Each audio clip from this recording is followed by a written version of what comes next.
Au-dessus de tous les esprits angéliques, Dieu en avait placé un, particulièrement splendide et puissant, Lucifer. Connaissant sa propre dignité et sa noblesse naturelle, Lucifer en jouissait. Il finit par s'aimer lui-même, allant jusqu'à s'enorgueillir. Ézéchiel 28, 17. Il se mit à ne plus autant aimer Dieu, à opposer l'amour de soi à l'amour qu'il avait fait naître. Privilège insigne, au-dessus de tous les êtres créés jusqu'alors.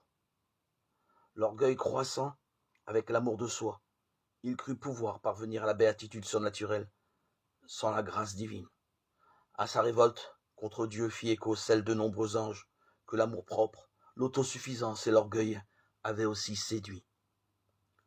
Pendant qu'ils étaient soumis à l'épreuve, les anges furent informés de l'intention de Dieu de donner la vie à des créatures humaines composées d'un corps et d'une âme, raisonnables et libres, et que, parmi celles-ci, il choisirait une femme dans le sein de laquelle le Verbe allait s'incarner, devenir homme et élever ainsi la nature humaine au niveau de la nature divine. Cette femme serait leur reine, placée au-dessus des anges et des hommes, qu'elle surpasserait en grâce et en gloire. Les anges fidèles se soumirent humblement à ce plan divin, mais l'orgueil de Lucifer et de ses acolytes, augmentant, celui-ci voulut être le chef de tout le genre humain et des 9 cœurs angéliques, prétendant que s'il devait en être ainsi, ce serait avec lui et par lui.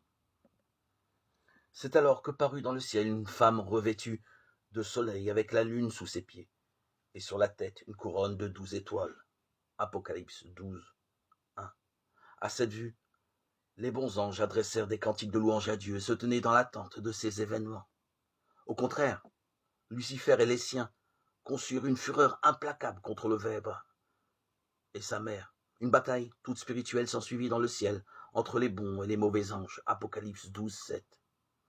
Les mauvais anges et leur chef, Lucifer, furent vaincus et précipités en enfer.